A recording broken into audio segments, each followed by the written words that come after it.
West Agartala BS case number 174-23। এই কেসের যে ইনভেস্টিগেটিং অফিসার একজন অ্যাকিউজড গোপাল সিংকে আজকে আদালতে প্রোডাকশন করছে এবং 3 দিনের পুলিশ রিমান্ড চায়। ঘটনা হলো গত 5/9/2023 তারিখে আদালতে কর্মরত একজন অ্যাডভোকেট ক্লার্ক,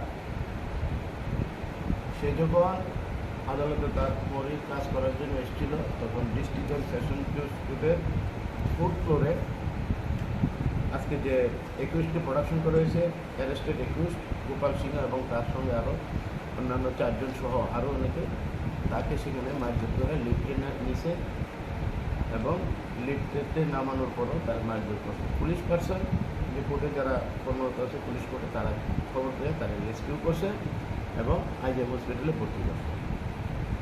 পরবর্তীকালে আইজিএম হসপিটাল থেকে অবস্থা খারাপ হয়ে তাকে জিবি হাসপাতালে নেওয়া হয়েছে এবং জিবি হাসপাতালে থেকে আরও বেটার ট্রিটমেন্ট করার জন্য তাকে প্রাইভেট ডাক্তার দেখাতে অন্য দূরে তাকে বাড়িতে নিয়ে গেছে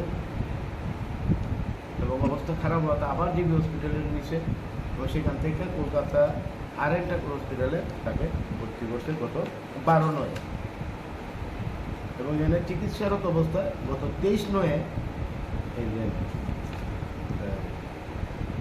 অ্যাডভোকেট ক্লার্ক যেনাকে নাম হলো অমিত আচার্য, সে 23/9 সেখানে মারা গেছে। এই হলো অভিযোগটা করছে তার বাবা দিলীপ আচার্য গত 23/9। এই অভিযোগ পাওয়ার পর পুলিশ ইনভেস্টিগেশন শুরু করছে এবং ইনভেস্টিগেশন শুরু করার পরে on the basis of primary evidence গতকালকে অ্যাকিউজড গোপাল সিং তাকে পুলিশ গ্রেপ্তার করে এবং আজকে আদালতে প্রোডাকশন করছে এবং 3 দিনের পুলিশ রিমান্ড চায়। টোটাল কতজনের নামে এফআইআর? এখানে 5 জনের নামে এফআইআর হয়েছে, এর মধ্যে একজনকে অ্যারেস্ট করে আজকে প্রোডাকশন করছে। তো আমরা সরকার পক্ষ থেকে আমি পুলিশের আয়োগ যে ফ্রিয়ার বেল রিজেক্ট করার জন্য এবং 3 দিন পুলিশ রিমান্ডের জন্য আমি সেটার পক্ষে সওয়াল করছি। আদালত শুনছে, এখনও অর্ডার দেয় নাই।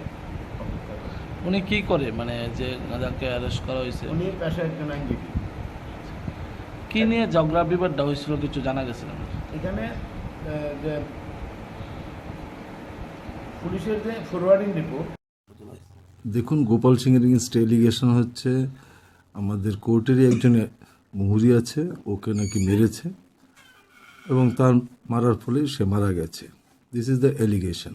সেই এলিগেশনে একটা এফআইআর হয়েছে, সেটা সেপ্টেম্বর মাসে। 2 মাস পরে গোপাল সিংকে অ্যারেস্ট করেছে এবং গোপাল সিং বলল যে গতকালকে সে যখন ওর বাড়ি থেকে ওর বোনের বাড়িতে যাচ্ছিল তখন তাকে রাস্তার মধ্যে আটকায় এই ডিজিজডের ভাই এবং আরও 4-5 জন। ওরা ওকে প্রচণ্ড মারধর করে, হেলমেট দিয়ে মেরেছে এবং মানে পিস্তল দেখানোর একটা করেছে, মারার উদ্দেশ্যেই ওরা আক্রমণ করেছিল। এবং আজকে শুনলাম গোপাল সিংয়ের বোনরা একটা এফআইআরও করবে এই ইস্যুতে এবং তার ইনজুরিও ছিল, ঠোঁটের মধ্যে কাটা, এখানে ফোলা। কিন্তু সবচেয়ে আশ্চর্যের বিষয় হচ্ছে আমরা মেডিকেল অফিসার যারা ওদের কাছে বলেছিল যে আই সাস্টেইন ইনজুরিজ, দেখুন মেডিকেল অফিসার বলেন এখন আপনার কথা শুনবো না, কোনো কিছু নেই এবং মেডিকেল ডকুমেন্টে লেখা আছে পেইন। কিসের পেইন?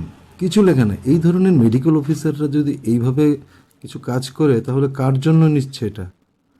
আর ওর বিরুদ্ধে আমাদের বক্তব্য ছিল যে ওকে যদি মেরেই থাকে, মারার প্রায় 18 দিন পরে ও মারা গেছে এবং initially he was taken to IGM hospital, thereafter from IGM to GB থেকে ও কিন্তু রিলিজ হয়ে গেছে।